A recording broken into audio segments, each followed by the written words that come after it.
Okay, shall we start? Last week, we looked at a perceptron learning rule or algorithm. That learning rule will give you the optimal weight or one possible weight that can perform linearly separable problem. And if you remember, the theorem states that if the problem is linearly separable, perceptron learning rule must converge. So coming back to lecture 2, we have learned about convex holes that we can use to rigorously determine that the problem is linearly separable or not. The numerically, we can use the perceptron learning rule to determine if the problem is linearly separable or not. Given the problem and using the perceptron learning rule, we can determine that the problem is linearly separable or not as well. Now, before looking at multi-layer neural network, I would like to show you the development of the algorithm to the multi-layer neural net, and it starts with a single neuron learning rule for non-linearly separable problem. So we will first learn how to optimize a single perceptron to solve non-linearly separable problem, meaning that the weight that we will obtain will be suboptimum. It will not be the most optimum, it will be suboptimum weight, but it is a good intermediate process to understand how to develop the multi-layer neural nets. You know this is a non-separable problem, right? Because if we draw the convex hull, we can find that the convex hull between the two classes are not disjoint. Therefore, we cannot use a single straight line hyperplane to separate the two classes. If the problem is not linearly separable, we know that perceptron learning algorithm will not converge. Basically, it will go to the infinite loop. It will try to find, but it will not find the best solutions. So it will non-converging. We can modify the perceptron learning algorithm slightly. What happens if we can live with such a situation? What happens if we can, for non very important application, for example, maybe some error is acceptable. Maybe we can live with it. And then in the following lecture, it's not next week. So after this, if the problem is very important, we need to get the optimum solution, one of the best possible solution. We need to use multi-layer architecture, and then that will be the next lecture. So starting with the assumption now, we can live with some possible error. Now, how can we find a weight that will lead to the least possible error? Because what we're trying to do here, try to find all the possible discrimination lines, and then check for each discrimination line, which one that leads to the best solutions. And the way we will do it is by checking the weight, checking the error of the weight based on what we have so far. And such an algorithm, one of the algorithm is called pocket algorithm. In the nutshell, what we would like to implement within the pocket algorithm is as follows. We want to have a positive reinforcement to a weight that can solve part of the problem. And we will keep the weight that produce the low error by store it somewhere in the memory. So we will remember the weight factor that produce the least error or the largest amount of correct classification on the consecutive run. We will store that in our pocket, and let's call this our pocket, which is weight pocket, which is the best so far. The update of the weight will use the perceptron learning law, and we will run the pocket algorithm until a certain tolerance that we found acceptable.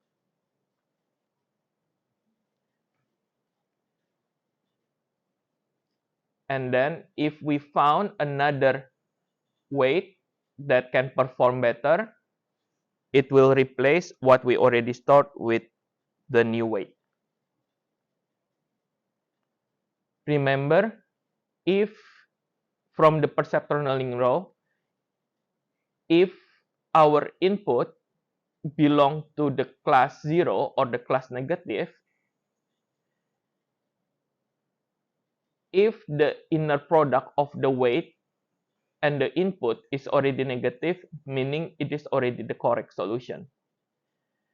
Also, if the input A belong to the class 1 or the class positive, and if we found that the inner product is already positive, it means that that particular weight works for this particular input points. Therefore, if this is not true, meaning this, right? Meaning if A belong to class 1, with class positive, but the inner product is negative, we need to update. The same way, if A, the input point, belong to class 0 or class negative, however, the inner product is positive, it means that we need to update the weight with some kind of corrections. Like you see here, the correction depending on whether we are on class 1 or class 0. The sign for class 1, we have positive because they are the same directions as the orientation factor in the weight space, which is A. If A belong to class negative, the correction factor is negative because it's on the opposite direction to the orientation of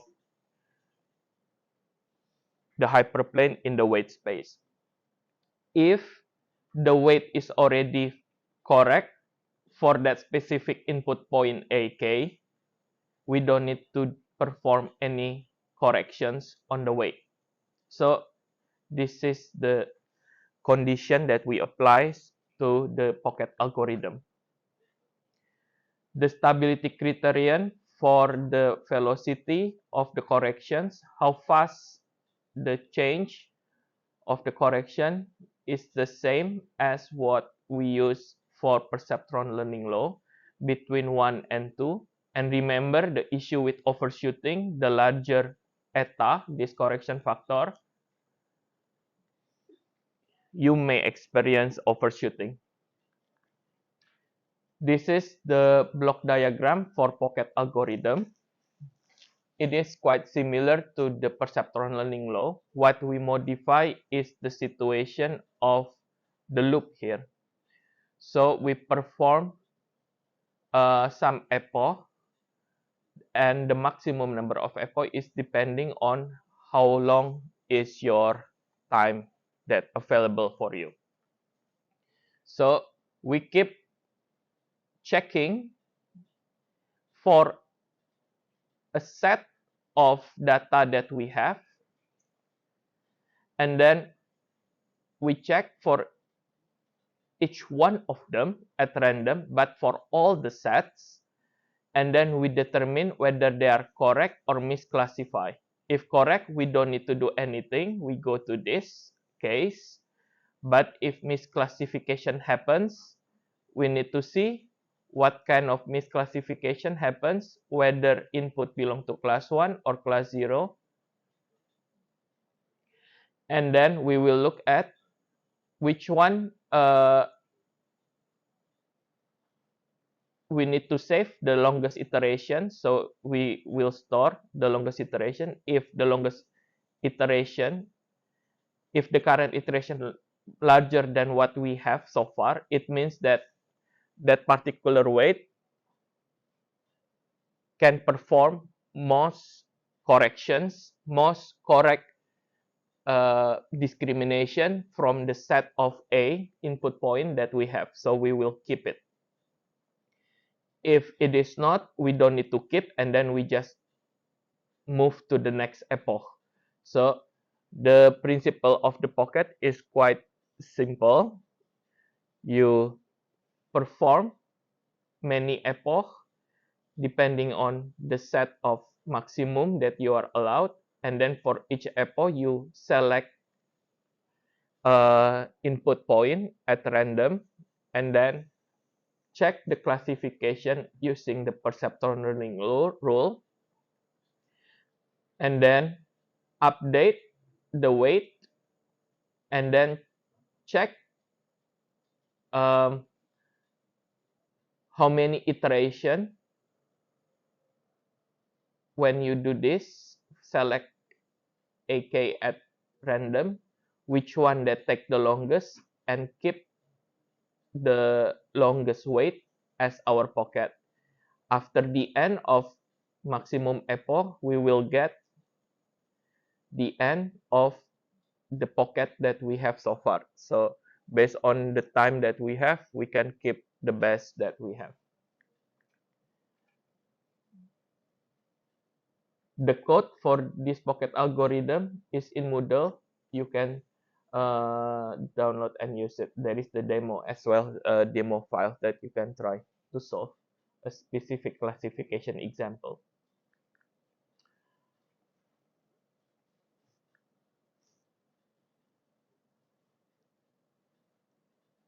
Next, I would like to introduce the concept of linear neuron as a prelude for the notation of error, because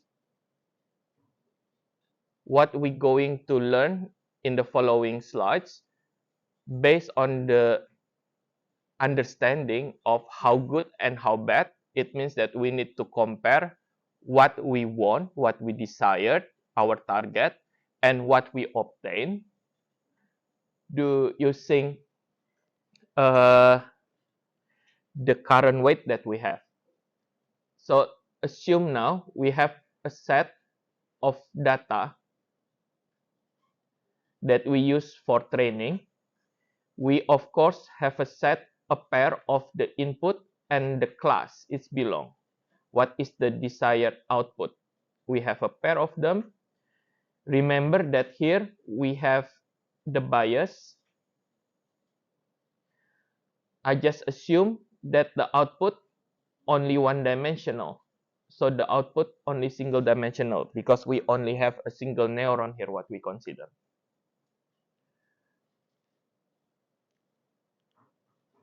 At the moment, I replace the nonlinear activation functions just using a linear activation functions.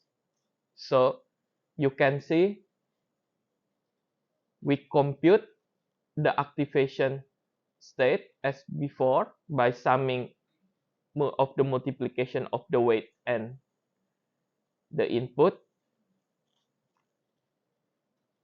and the weight just equal those inner product. In this case, we can do the simplification because we already assume if it negative, it is wrong. If it positive, it is going to the true solutions. So this is a simplification that we do, but we will remove this assumption later on. But we slowly remove that. So just to be able to develop our learning algorithm slowly. So because it is a linear neuron, the output is equal to the activation state directly, which is the inner product between the weight and the input. And the linear error, basically the difference between what the target, what desired output with what we obtain. So what we obtain using the random allocation of weight at that specific iteration k with what we want. So this is our linear error. Using the linear error, we can develop our first least mean squared error learning algorithm. The way it does, using a similar corrections as we used before, but has a different prefactor. So you see, this is the prefactor. In the previous pocket algorithm and also in the perceptron learning law, the correction depending on the class, whether it is belong to class positive or class negative. In this learning algorithm, we don't need to determine whether A belong to class positive or class negative. The sign is determined directly by the error.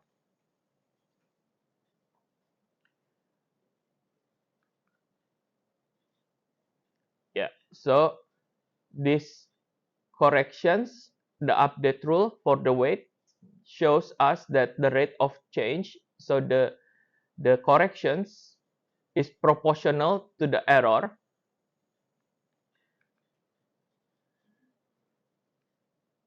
Using this correction algorithm, you can see that how fast the correction it will be adapted by the iteration k, so that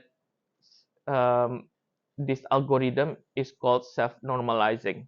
So this learning algorithm is less prone to overshooting because the learning rate is now normalized with the error. I just substitute the linear error, and then this is the full expression of the corrections. We know everything in this equation because for each iteration, we know what is the current weight. We know what is the desired output for a specific input point that we are investigating at the moment. And so we can compute the next iteration for the weight for the next iterations. The stability for this slightly different from before. So you just need to use the learning rate between 0 and 2. The block diagram now not like the pocket algorithm, but we now set the error that we want to tolerate. So we set the maximum tolerance, and while this error not satisfied, so our error still larger than the tolerance, we need to correct our weight, and then we keep correcting using the update rule. Basically, we compute the weight that we have at the time, compute again the error, and then update the weight and keep iterating. Any questions so far with the least mean square error? The following learning algorithm will all based on least mean square error. So this equation will be important. Okay. We now already see the least mean square error. In practice, often the problem that we have is based on some kind of statistical populations. So when we measure the temperature in this room, for example, the temperature in front will be different with temperature at the back, but the weather in this room is the same. So it is important that we take some statistical operations on how we define our error. This is the linear error that we know before. I just define now a square error. So I just define this squared error is equal to half of the squared error. Yeah, half of the linear error squared. I just substitute the definition of the linear error. And then we perform the averaging over all data points that we have. We have so many data points. Let's say we have thousands of observations. And it is called the expectation of error. So I just open all the equations. So here, basically what I perform is take the average or take the expectation of the error, putting the expectation operation on this. We can see that basically here we sum all of them, all the input, and then we take an average. The same thing with this. But because the weight it is, we look at the expectation for a specific weight. So the expectation operation only perform in here. The same thing when we perform expectation on here, only the expectation operation only affecting the input points, because we are performing the expectation of error at the current weight. So we have a current weight, but we want to sum all the possible error coming out from all the different data points. So this is called the mean squared errors. So we're taking the mean of our squared error.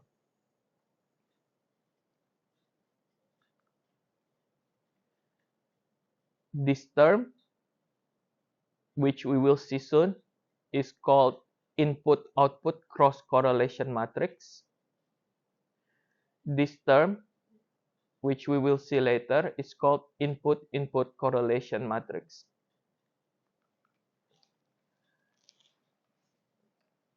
This is some definition.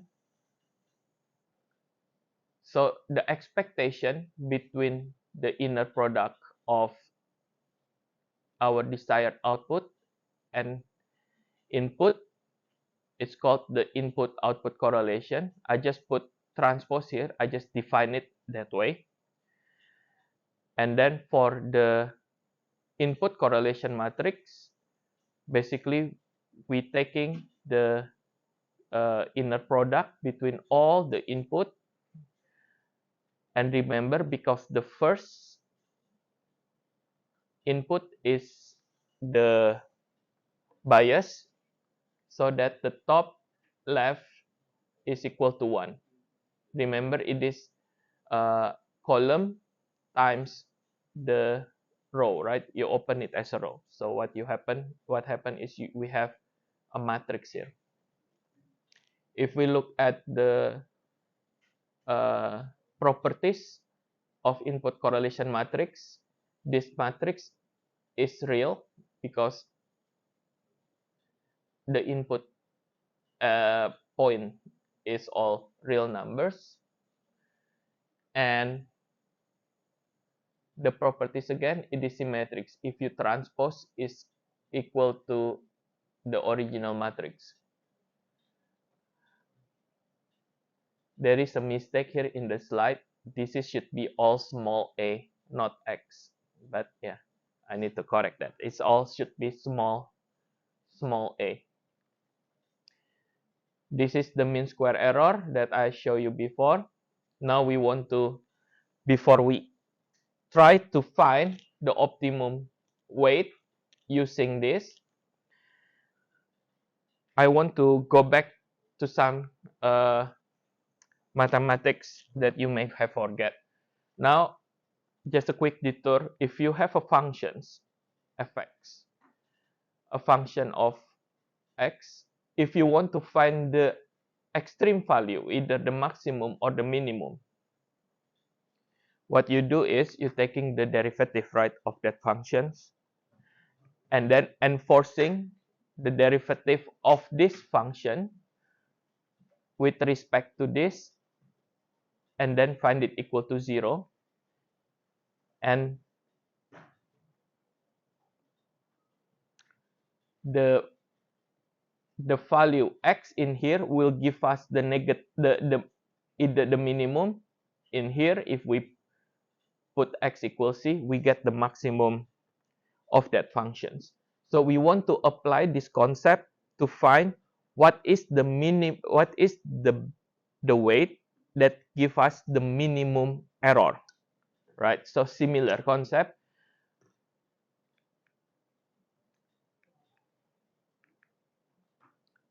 It means that we need to take the derivative of our error, right? The function that we want to minimize is our error, and we need to take the derivative with respect of the weight. But remember, we have so many weights here because we have so many high dimensional input, so we have so many weights. So what we're trying to find is this, the derivative of the error with respect to weight. Remember again, the mean square error is given by this formula. Now we would like to try to take the derivative of the mean square error with respect for each weight.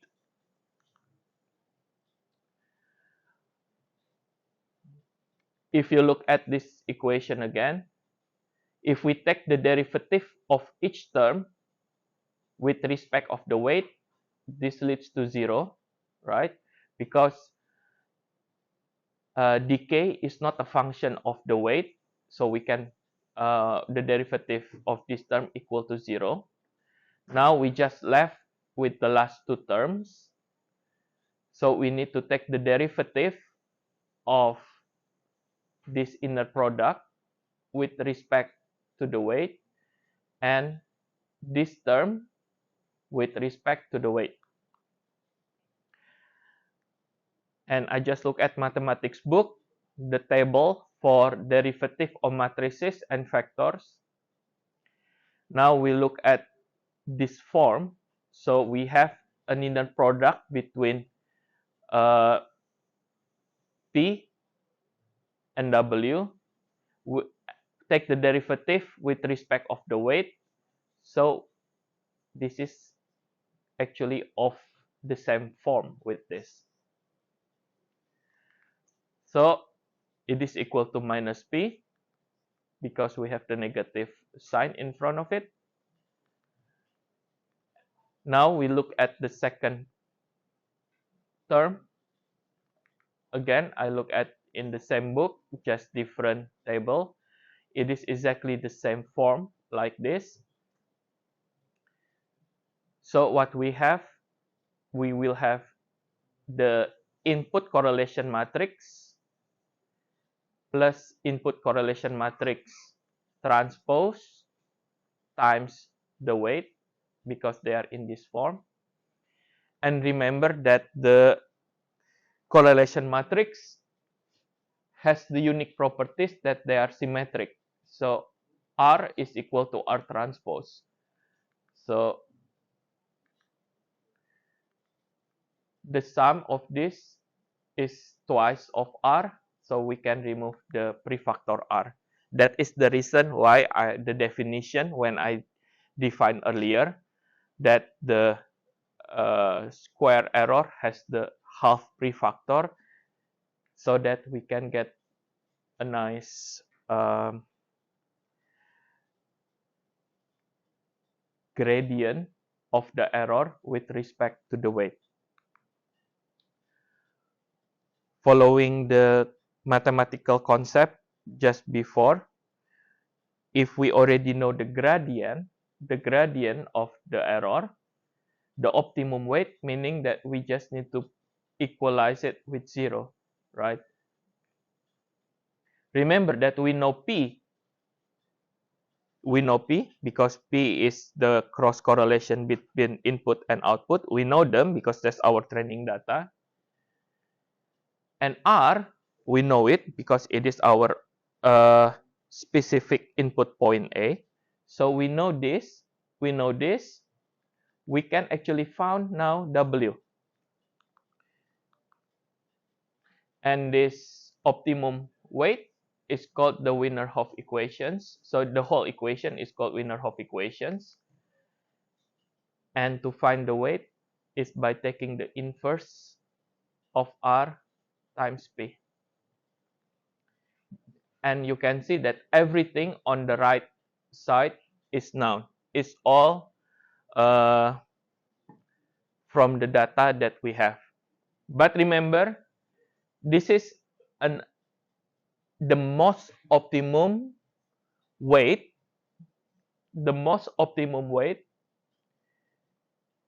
given that we know the entire distribution of the statistical data of the observation.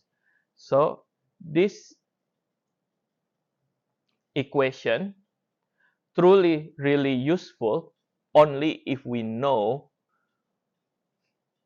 the complete picture of the data that we are trying to discriminate. Because here we need to know the entire relation between all the input and its output. But it is a very important concept for the method that we're going to learn next. I just want to focus on the Wiener-Hopf equations, what it actually means.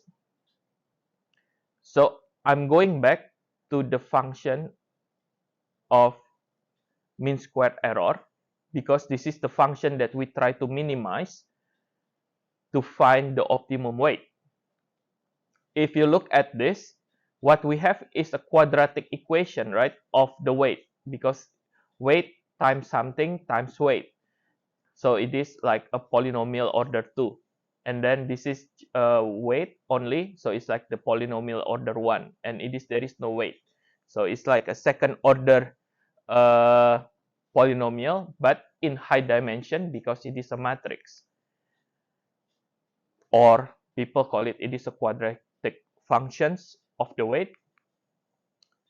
The difference is now the dimension. We have the dimension of n plus 1 because weight plus the weight of the bias.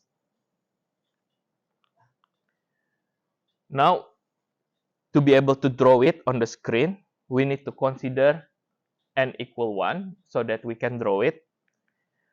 So, assume that the neuron only has two input, which is the bias and another one. So, we only have two input so that I can draw it. So, if I draw these functions for weight dimension 2, only weight 0 and weight 1, and it is a function of this equation, this is what we have. So, like quadratic equations.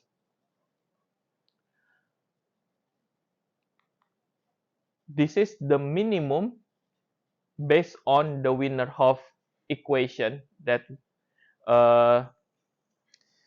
we see in the previous slide, which is the inverse R times P. So this is the weight here.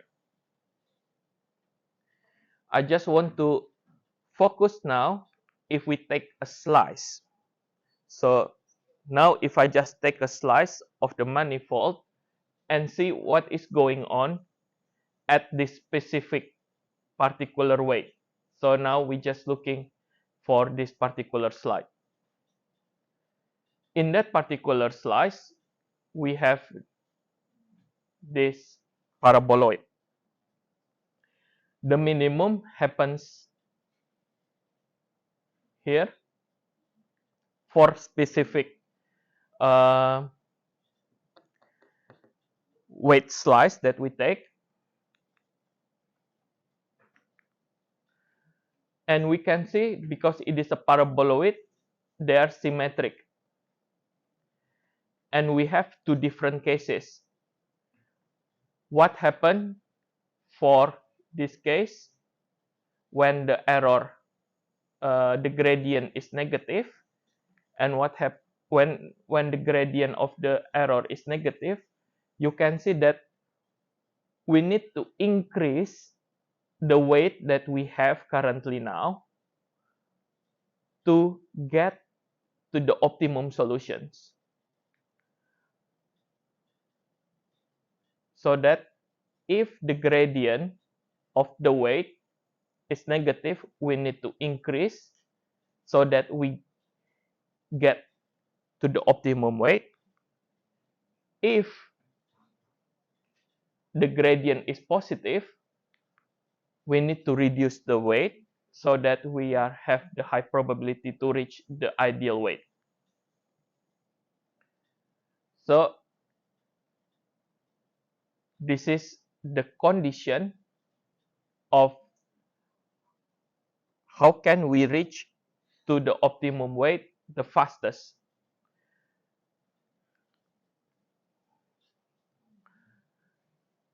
Now, knowing that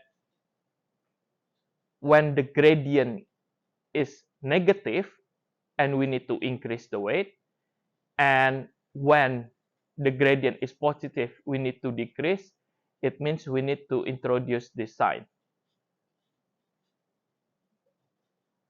So we can see that the corrections for the weight is given by this term now. This is the gradient descent method, where the corrections is given by the gradient of the error with respect to the weight. Numerically, is more useful for us to represent this equation in terms of in the factor form. So this is our gradient descent rule. The stability is guaranteed for the rate of this between 0 and 2/6. psi max, where psi max is the largest eigenvalue of R. So I want you to remember this. This is our key gradient descent rule. And what are those? The gradient is given by this, and we know this for the input correlation and input output cross correlation matrix. There is also a MATLAB code in Moodle that shows how does this algorithm can be used in practice, and you will use it as well in your lab exercises for your hands-on trying. Remember, I mentioned before that the concept of computing the most optimum weight using the gradient descent rule has a limitation, that we need to know all the populations and its statistical behavior of all individual points. So we need to have complete picture of the input and output data. And in often that we don't have that information, we don't have enough information to get the whole statistical picture of the problem. So imagine now, if we only have few points, gradient descent may give you not really optimum solutions. But let's say now we have enough data. Can we approximate the gradient descent rule so that it can work acceptable for more discretized data sets? And this method is called the mu least mean squared gradient descent approach.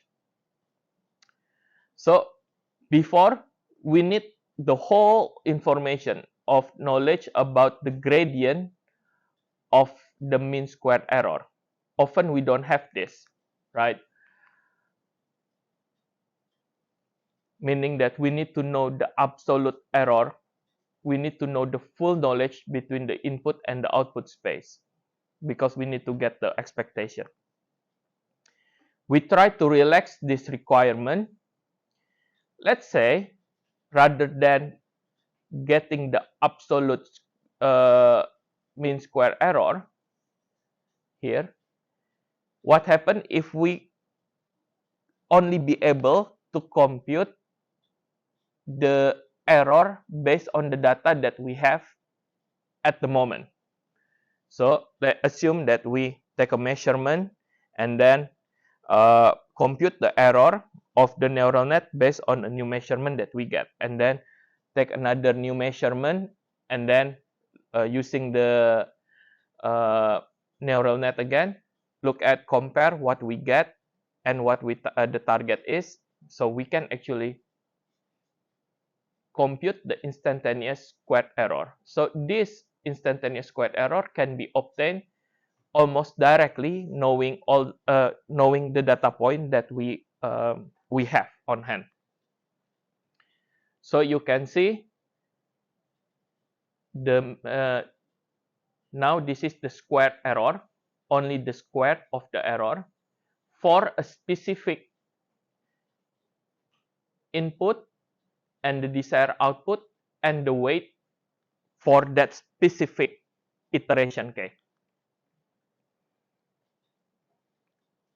Now, because we need to take the gradient of this squared error, we take the gradient, meaning that what is the derivative of this with respect of each individual weight. Imagine again, we have our neural nets. There are many weights. Now I want to take the gradient of the squared error with respect to each individual weight. I open this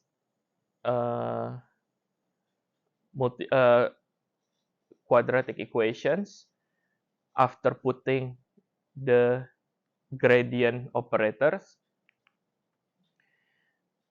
Now you can see when we want to take the derivative with this, remember the chain rule.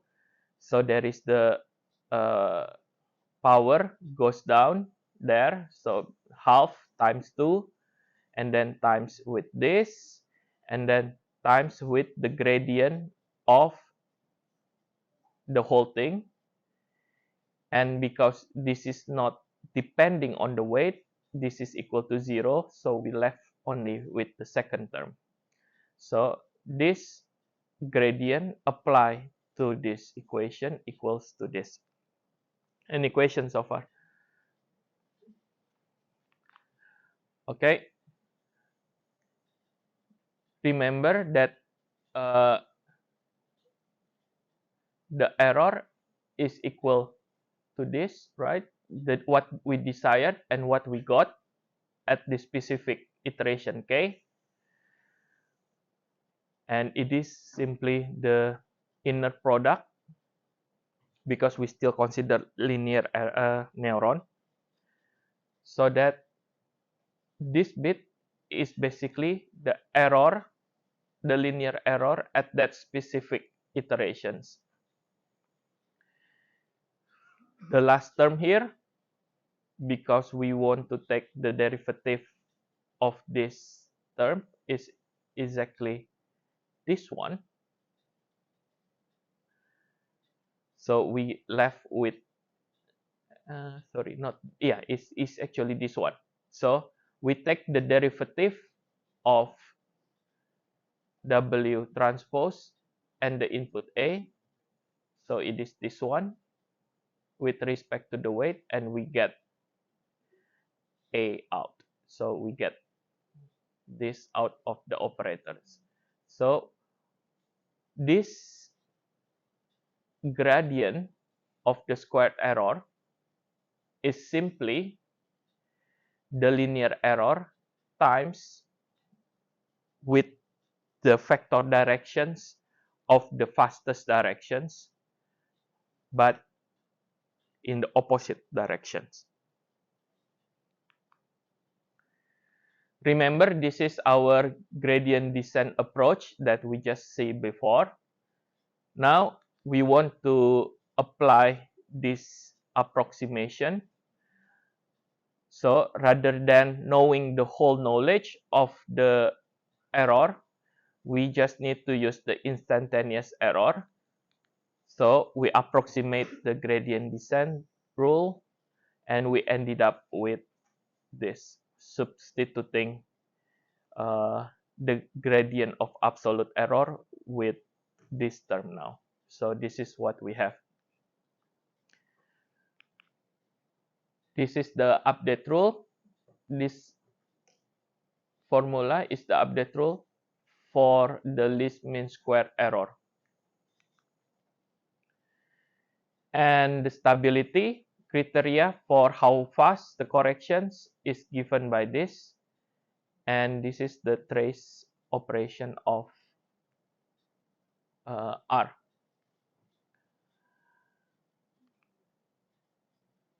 There is no difference between this block diagram between the alpha least mean square error. The only difference is this, the way we update the weight. Now it depends on the linear error and the input points. There is also the MATLAB code for this in Moodle, and you will play with it in the lab as well. An equation for the least mean square error. So the summary, we look at pocket algorithm first as a way to find suboptimal weight for non-linearly separable problem.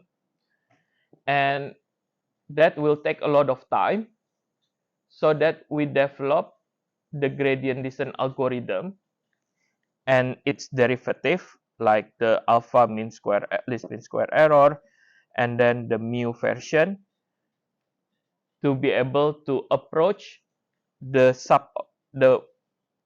suboptimum weight.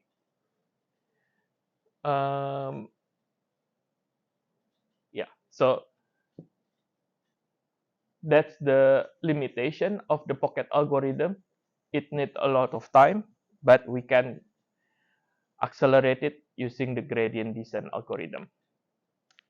Okay, any question? And then we take 5-minute breaks. Any question?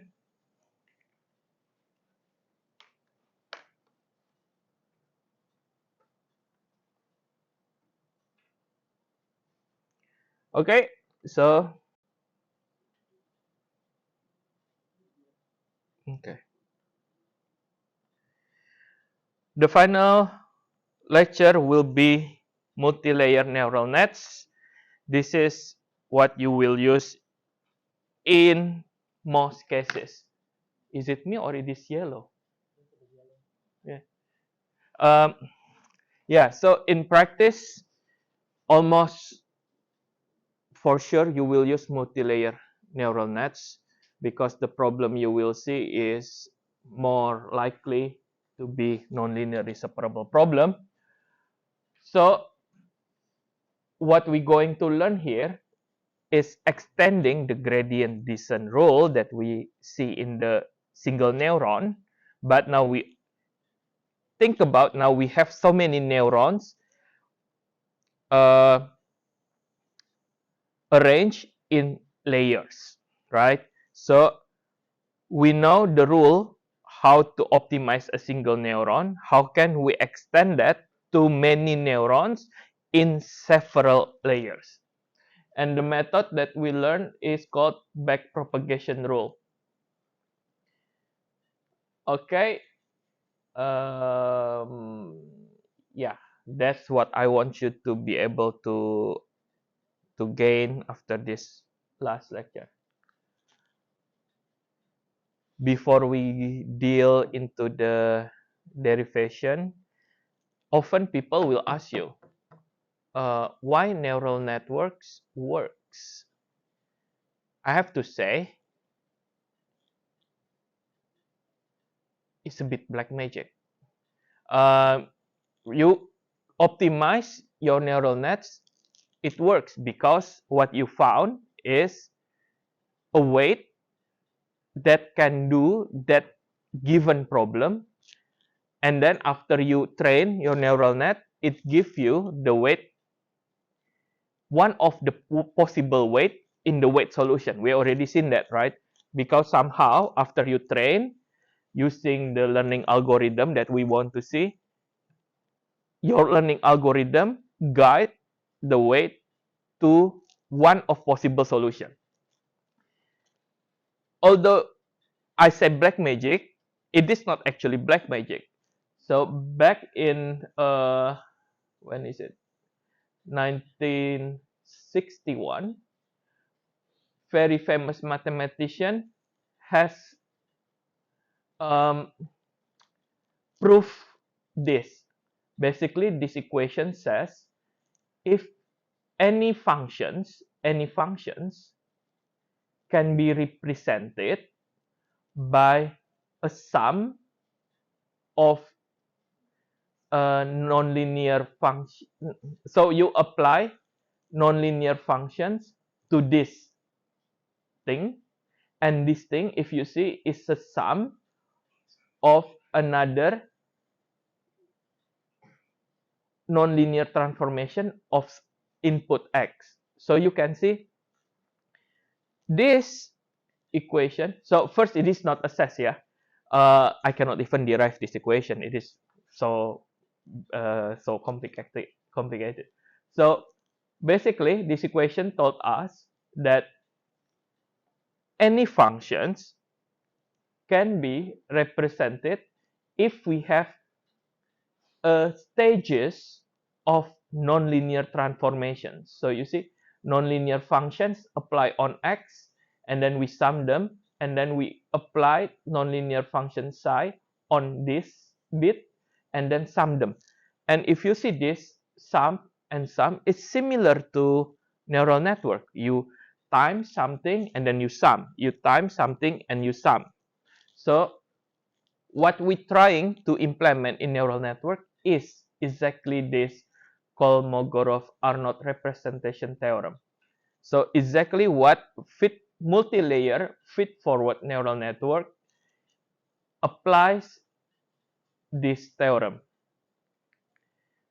And interestingly, this theorem is actually an answer to the 30th questions from there are 23 problem mathematics by David Hilbert. So David Hilbert in 1990s give 23 mathematical questions that very important, but he cannot prove. So he just know that this is still a theorem. It may be true, and then Kolmogorov actually proved this. I think one of the 1 million mathematical question. So if you can answer one of these questions, you can get $1 million. Until 50 years later, still some of the problems still not be answered. Like I think you have heard very famous problem, Riemann hypothesis, and so on. Okay. Now go back to a simple multi-layer neural net for XOR. Remember, this is our XOR neural nets. I just want to generalize this architecture. What we have is this, right? We have input. The input is actually a linear neurons. And then we have a hidden layer. The hidden layer is a nonlinear activate with nonlinear activation functions. And then we have output layers. Just for simplicity, I just assume we have one hidden layer. All the derivation that we try to do here for one hidden layer, but the derivation can be extended to multiple hidden layer because they are the same way. Look at the bias. The bias only on the hidden layer and the output layer, right? So what I can do is, let's assume there is another neuron, the red neuron, located here. And this bias neuron will output 1. The same, the bias for the output layer will be, the bias will be located in the hidden layer, and it will always have a positive +1 output. We consider the bias as an additional neuron in the input and in the hidden layers. The input neurons are linear neurons, while the neurons here are nonlinear, and they have continuous activation functions. For example, like sigmoid or Tangen hyperbolic. Remember why we want to have continuous functions? Because we want to take derivative, right? We want to take the gradient. That's why we need continuous activation functions. And continuous activation functions allow us to perform differentiations. The method that we're going to learn is called backpropagation learning algorithm. And basically, it's a modified version of gradient descent method, but applies to multi-layers. And how we can do that. This is the most popular neural network algorithm, and almost all the libraries that use feed-forward neural net will use backpropagation learning algorithms. This is simple in the implementation and fast. we will only consider a two-layer neural net, meaning we have hidden and output in addition to the inputs. And like I said, the algorithm can easily be generalized for more layers. Okay, this is the convention that we going to accept today. I extend that. So now this is all the notation. Input A from 1 until n. The input will be transformed using a linear neuron. So we get psi A. Psi A will be multiplied by the weight. So we get the inner product for each neuron. And remember, we have the bias. So we will include the bias here. And then after that, we apply the activation function psi to the inner product. So it is the output of the hidden layer. And then we apply again the inner product for each weight. Now this is the weight between the hidden layer and the output layer. Including the bias, we get the activation state for the output layer. Apply the nonlinear activation functions. Finally, we get the output. I just want to state the notations. Z for the output for the hidden layer, and then we have Q of them from 1 until Q. The output is S. The inner product activation state for the input, we use S. Okay. I make them a bit more compact. So what we have is this. Vector A.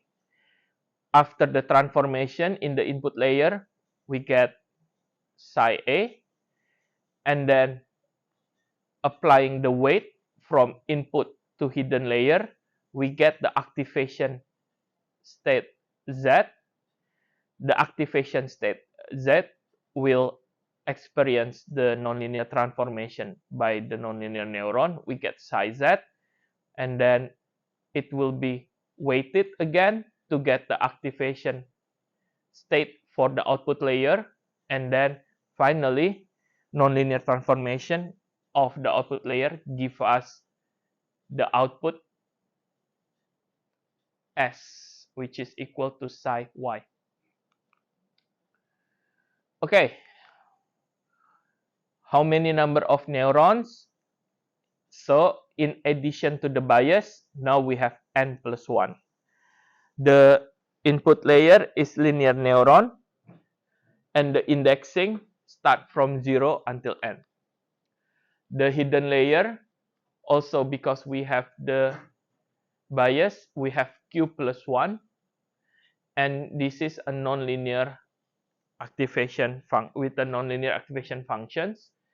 In this case, for the derivation, we use sigmoid functions. And the output layer, we have P, only P, because there is no bias. Also, we consider sigmoid activation functions, so that our index from 1 until P. What is the weight looks like?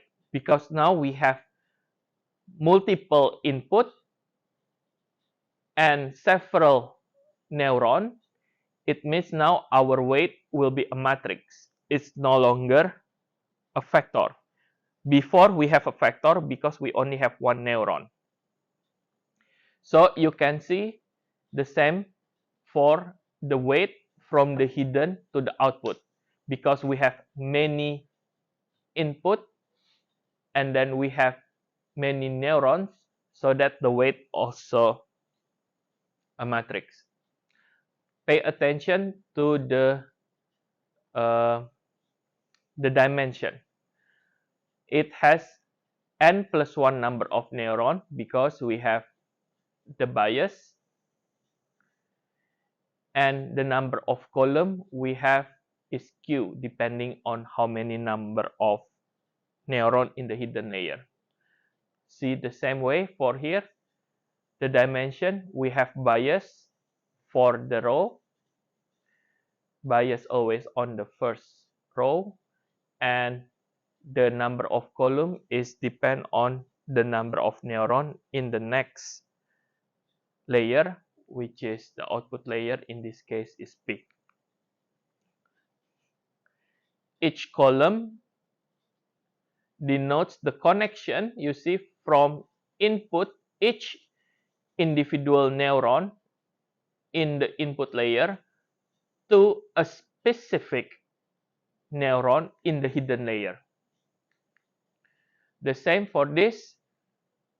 The column denotes the weight for each neuron in the hidden layer to a specific neuron in the output layer. The top is the bias, the weight for the bias. So I just want to show you the notation for each individual part. A, the bias is not in here because the bias will be added here. So A is dimension of n. Now the output of the input layer, psi A, has a bias on the first row. The output from the hidden layer Z is the inner product of the weight and the output A. Look at the dimension here, still Q, and they are the inner product between weight and the output from the input layer. The activation functions, remember we use the sigmoid functions. This is the activation function for the sigmoid layer. Sorry, the sigmoid function for the hidden layer. Look at this, the case for h equals 0. So for this one, you can see that the activation function is just 1 because remember we have the hidden layer, and the hidden layer will add on top of the output of the hidden layer the same way as this. So this is equal to 1 only for the first row. Applies the weight, we have the activation state in here for the output layer, and finally we apply the sigmoid function again to the activation state y, and we get the output. Now because we have many neurons in the output is a factor, right? See, it's not only one, because before we only have one neuron can only have one output, but for multiple neuron now, for output layer, we can have many output. Okay, now we have a clear definition. We try to develop our neural nets. In principle, what we're trying to do is, given that we know the input and the output, of course, we need to know the input and the output for our training. We need to start by initializing the weight using some random numbers. We need to compute all the activation signal, activation state, and all the signal of output, of signal of input, hidden and output layers. So we compute all the signal, and then we compute the error of the output, and then we will compare the error to the um, the desired output. So it is we will see how it means. And we do it two ways because we have two layers. We need to find what is the corrections, right, for the weight in our hidden layer by finding the corrections for the weight in the hidden layer by comparing it with the error from the output weight. And also we need to also find the corrections for the weight. Sorry, this one is for the output layer, and this one corrections for the weight in the hidden layer. And we will iterate those corrections so that we minimize the global error. Hopefully, we get to the globally minimum error. We update the weight using the rule that we're going to see. We will see later. And from the mu LMS method, we will take for granted this statement. We will approximate the absolute mean square error with instantaneous square error. So remember the rule that we use for the mu LMS.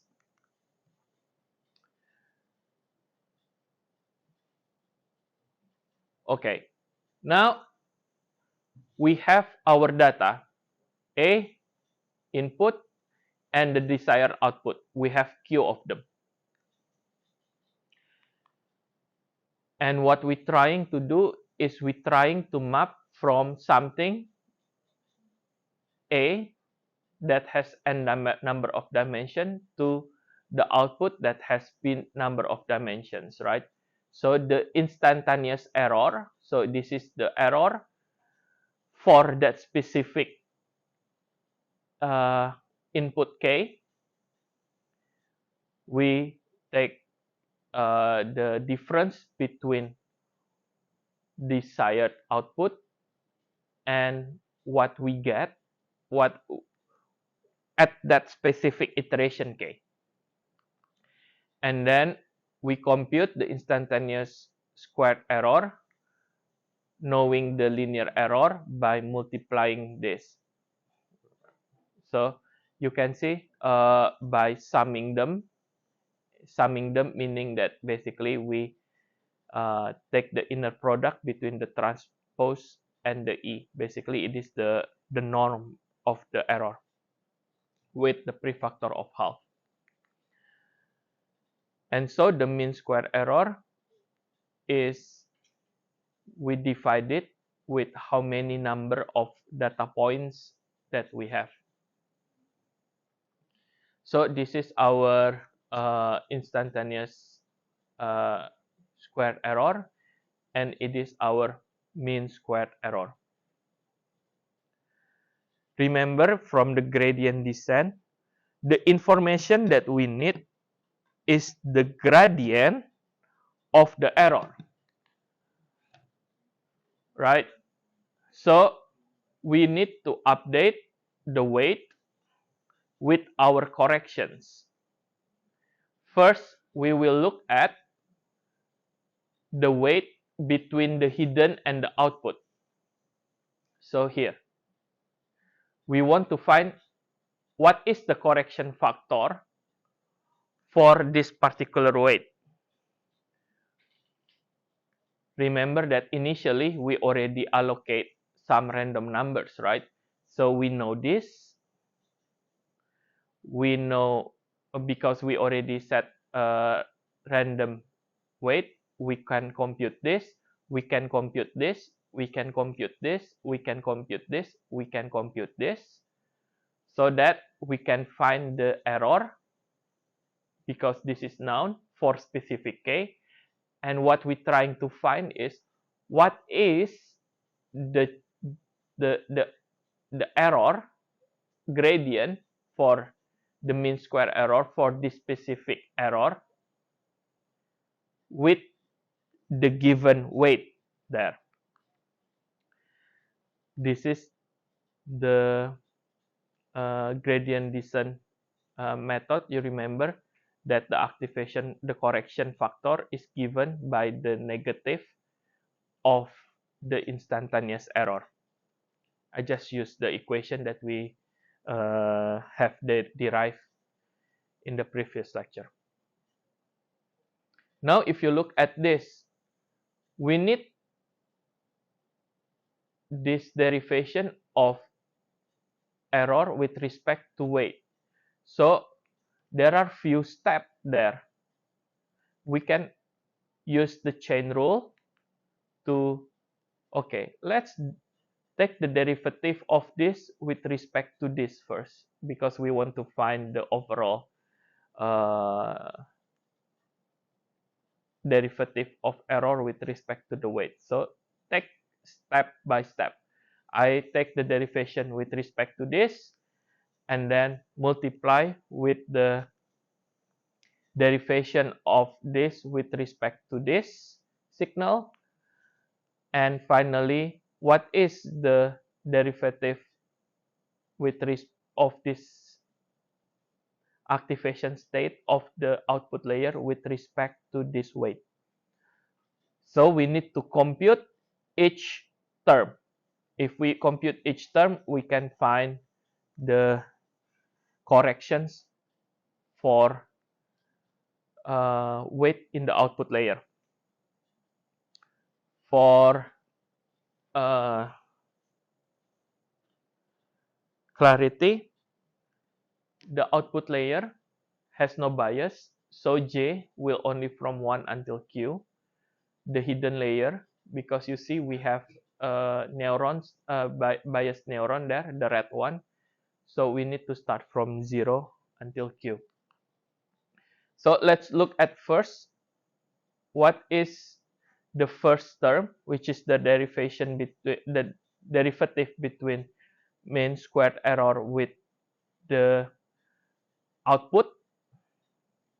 This is the mean square error, the equations, right? Now, if we take derivative of this, remember we already see that before. So we take this derivative of this times this, and then with this only, live with this, right? So we only live with this one.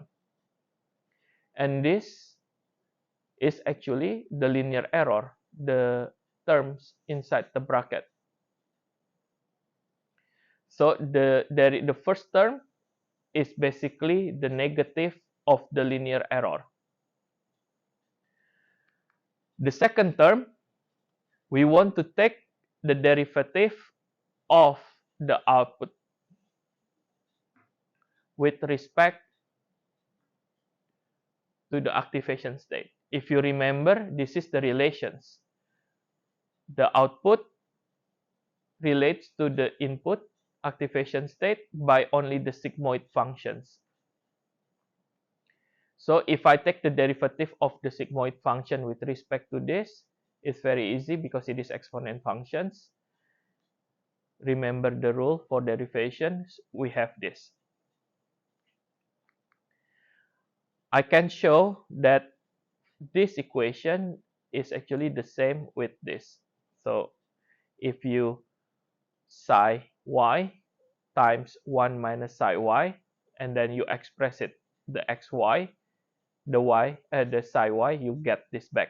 So I express the derivative of output with respect to the input here in this term because this term has been computed. Because we have already computed this, and this. So we know this. So that's why I express it that way to minimize the number of calculation needed.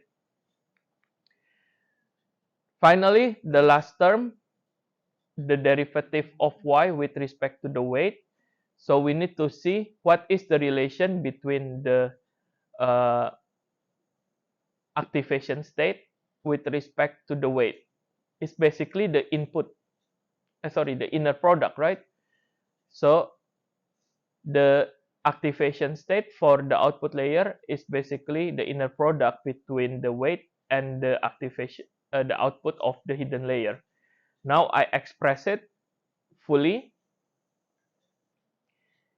and what we're trying to do here, I want to take the derivative of y. So let's say I want to take derivative of this with respect to this.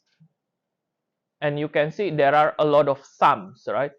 This plus so many different for different age. Meaning that if we take the derivative, only one term that is equal h and j. So the rest of the term becomes 0, right? So I just open, so this term, yeah, I open it. Y j k is equal to w 0 j k psi z h k plus w1 j k psi z h k plus w2 j k psi z h k.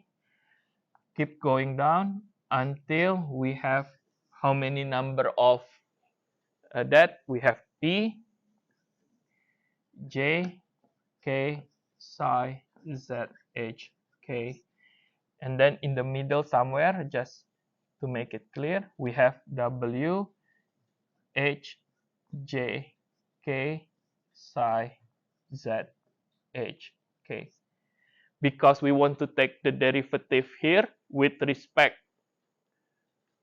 If we take the derivative of this with respect to whj, there is no hj there. Everything here becomes 0. It is becomes 0. It is becomes 0. It is becomes 0. Take derivative of this with respect of this. So we only, and it is take the derivative of this, we ended up only this. So that what we have is that.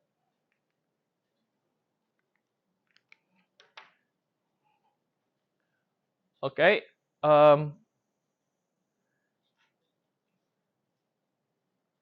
Yeah, we have three terms to compute the correction factors for weight in the output layers. We can get it by this, multiply by this, multiply by this.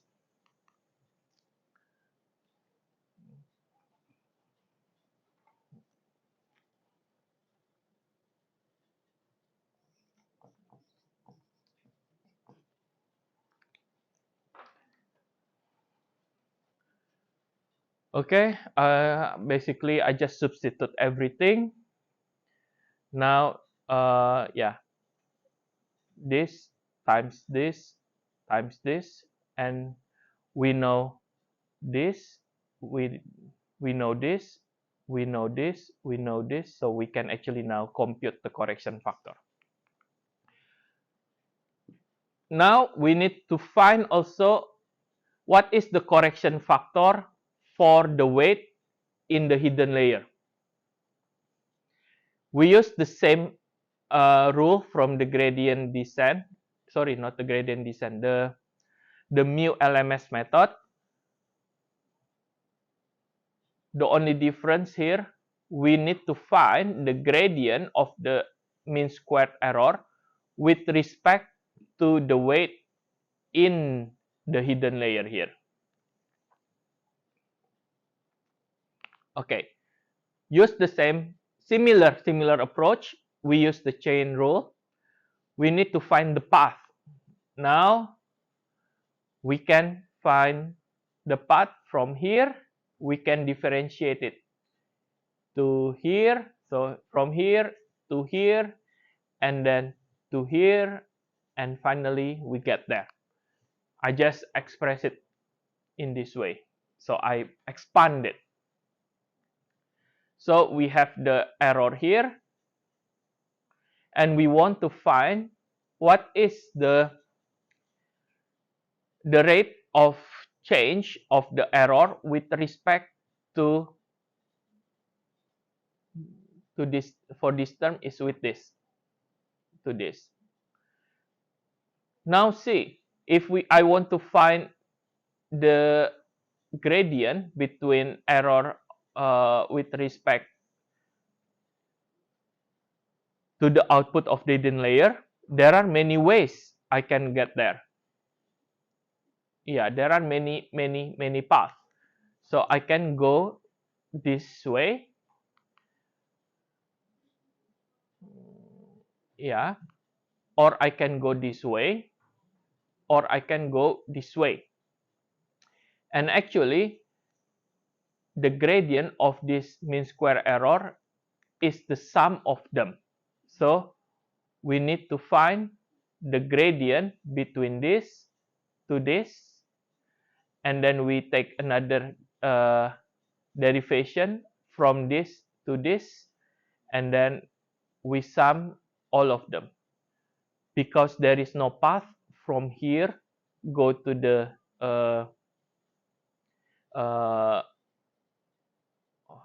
output of the activation, sorry, the output of the hidden layer for the bias, right? Because we want to go here. So we only consider the index from 1 until q. So we need to now see each individual term. I apply chain rule again for this part.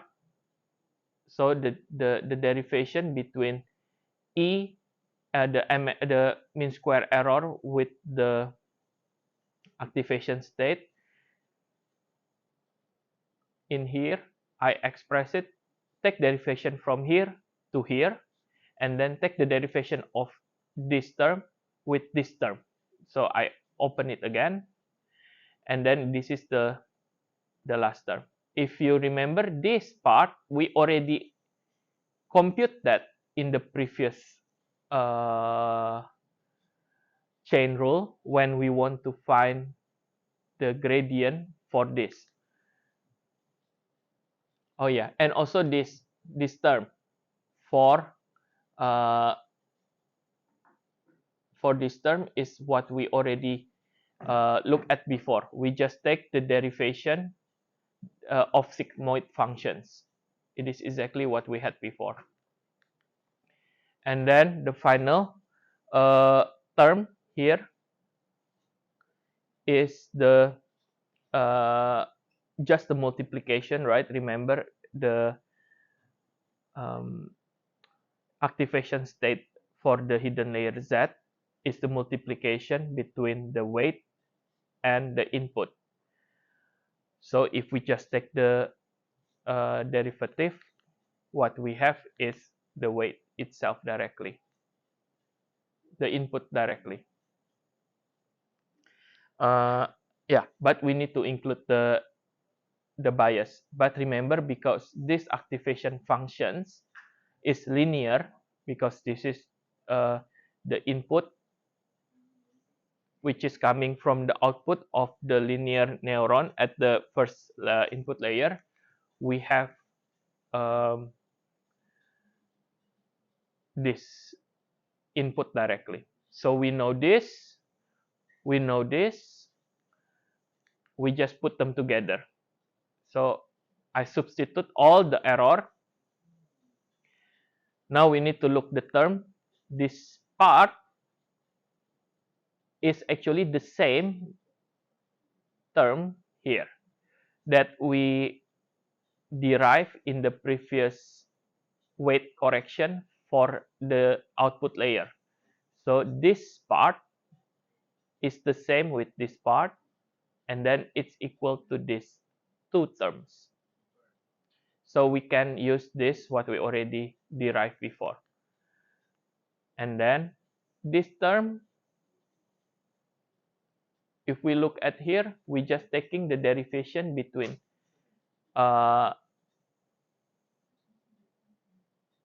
activation state for the output with respect to this. Of course, we only left with the weight. So this derivation, we only have the weight. And then we just need to sum all of them. And this is the back propagated error. Basically, we propagate the error back to the weight that we want to correct. Okay. So we have this. And then previously, we also have the this is the corrections for the weight in the hidden layer. This is the corrections. Sorry, this is for the output layer, and this one is the correction for the weight in the hidden layer. We already derived what are this and what are this as well. I want to introduce the momentum now. Momentum is an addition factor to the corrections based on the correction in the previous time step. So not only we would like to correct based on the error at the moment, we want to use the correction factor from the previous iterations. It has been found by adding this term, we can get even faster corrections. So we can accelerate the changes to the correct solutions it's much faster and avoid potential oscillations. Okay, in summary, how to update the rule. This is the update rule between the hidden and the output layer weight. We have seen, and this one is the update rule for the weight between the input and the hidden layer. Now we have include the momentum corrections. Now it's also depend on the previous iterations. We have derived this correction factor together, and we get this for the weight in the output layer. And we also have derived this term together, and we ended up with these equations. Okay, it is a long equation, but you can see the correction factor only depend on this signal error, the derivation, this signal and this signal, and all of this signal already known when we start for each iteration. So you can see we know the input and the calculated output. We know the error. We can compute this knowing the output. We know this knowing the output of the hidden layer. So we have the derivative of the output with respect to the weight. So we know this signal, so we can compute this, and we can compute all of this. Knowing that, we can now iterate in time and to make our maths implementable in MATLAB. I just convert all these equations because this is not a computationally efficient form. I just put it in matrix form, and they're exactly the same equation but in the matrix form using the notation just like in MATLAB. So from row 1 until row Q. Just some notations. This symbol is called the Hadamard product. Basically, I just multiply each element, and then it is the similar notation, just like in MATLAB. I just want to take the subset of the hidden layer from row I to the Q. And yeah, you will implement this for your backpropagation algorithm in the lab. Okay, this is the block diagram of the method. Basically, each individual block already clearly showing you what do you need to compute. You will try to do it in the lab, implementing this block diagram. But also I already provide you with the answer because it's quite complex block diagram. For your coursework, one of the problem is you need to modify what happen if the activation function is not sigmoid but Tangen hyperbolic. So you can revise this when you derive. There is few steps that you need to modify so that you can what happen if the activation function is Tangen hyperbolic. I already provide you with a handwork example implementing this step by step. It is each individual step in the algorithm.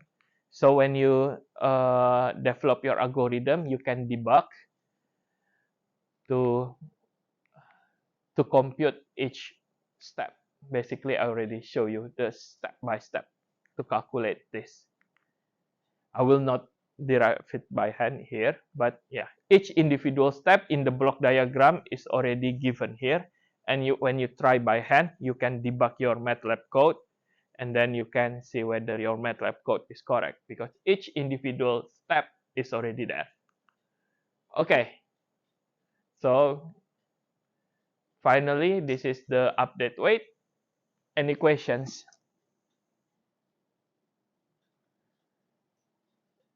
Any question? Any question? Yeah.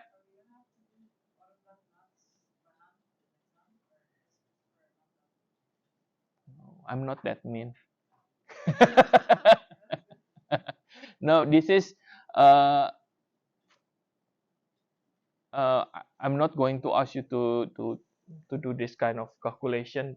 It's not suitable for exam type questions, right? It's more on computer when you do it in the calculation in the computer. But it's actually in your coursework to make your algorithm. Yeah. The question in the exam we will discuss in the revision session is more theoretical. Okay. Any other questions? If not, those are the end. So see you in the lab, yeah, tomorrow.